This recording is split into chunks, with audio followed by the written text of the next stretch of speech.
Hi everyone, welcome back to my channel. I am Akila.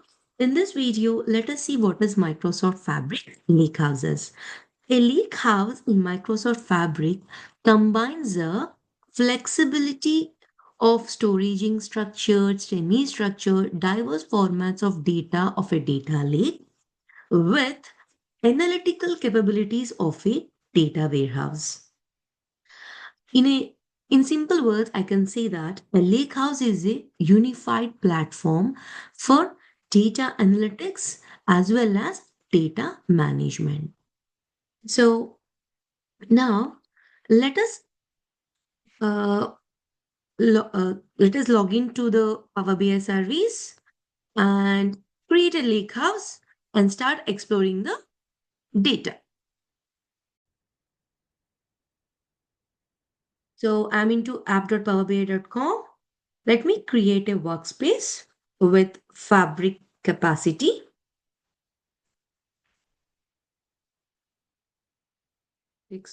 Fabric workspace. Let me select the fabric trial version. Click apply.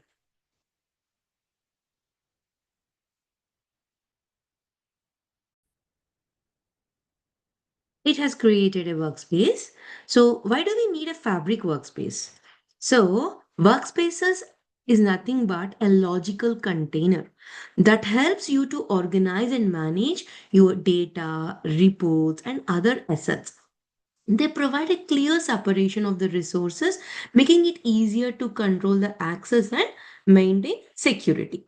So each workspace has its own set of permissions, ensuring that only authorized users can view or modify its content. So we can create a lakehouse within each workspaces. So let us click on this new item and select a data lakehouse. So I'm naming it as Data Analytics Lakehouse. And into this Fabric workspace, click Create.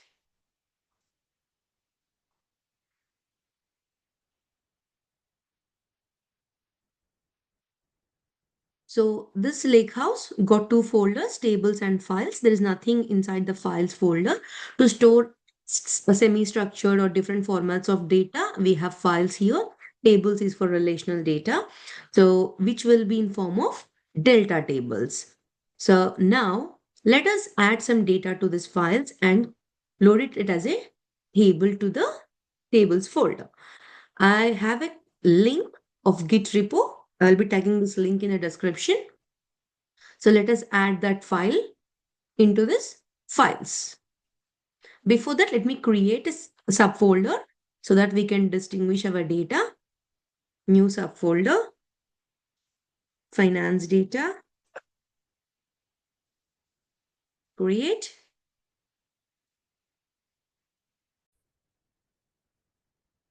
I'm clicking upload files.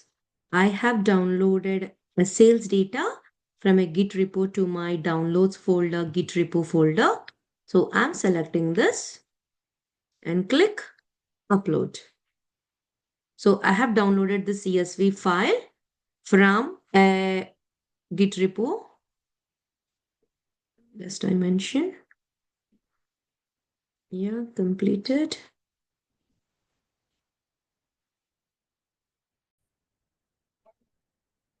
So file is being loaded into this finance data. We can just preview the data. Yeah. So this is the data. So now let me load this data into the table. Load the tables as a new table. Let me give the schema. Let it be the schema dbvo. The new table name is sales. Yes, it's a comma separated. Load. So without use of any Spark code, I'm directly loading the CSV file to the table, converting into a delta table.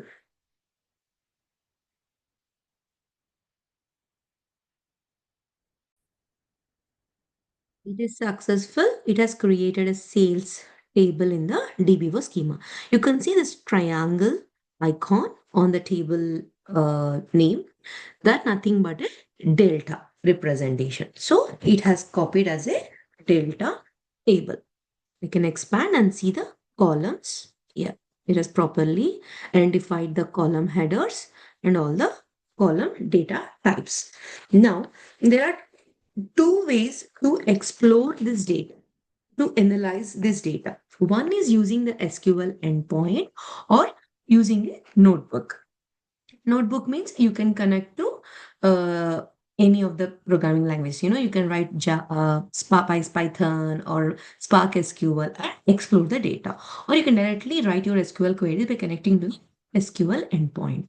So on top, you have, in the right top, you have Lakehouse view. If you click on this drop down, there is another option, SQL Analytics Endpoint. You can click on this. You need to select it. So see, the Explorer is giving all schemas. Here on top, you can see new SQL query. Here, I can simply write like in my usual SQL query. Select star from sales and hit run. So I can see the data and I can apply some um, order date or sales order number, sales order number, comma, order date. I'm just projecting required columns. I'm selecting only two columns. Now I want to get the count of sales orders for a respective day. For that, I can write count of sales order number, order date, group by order date. So it will give me the total orders as per the order date.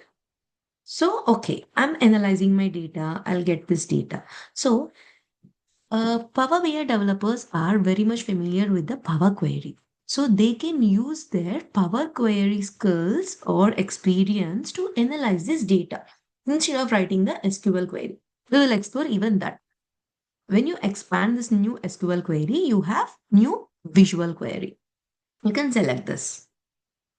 To build a query, drag your tables here. You can select whichever table you want to explore. So I'm expanding my DBO tables and dragging my sales table here. See, default it's giving me visual representation from source to a database, from database to a table. Okay, fine. So it is giving me all the columns. The same analysis what we have done in the SQL query, I want to apply same thing in the visual query and see, compare. So I have selected only two columns, right? Sales order number and total orders. How can we do that?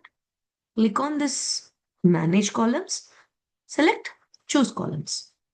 So I'm selecting only sales order number and order date. Okay. So it's choosing the columns, right? So this visual representation will also add a step. Choose columns and output you can see here. Now I want to apply count on my sales order number. How can I do that? It's a transformation, right? Hit on transformation, group by. It's a group by condition, right? Count of group by order date. For each order, for particular date, I want to count the sales order number. So I'm just setting count for total orders. I can name it as total orders. Oh,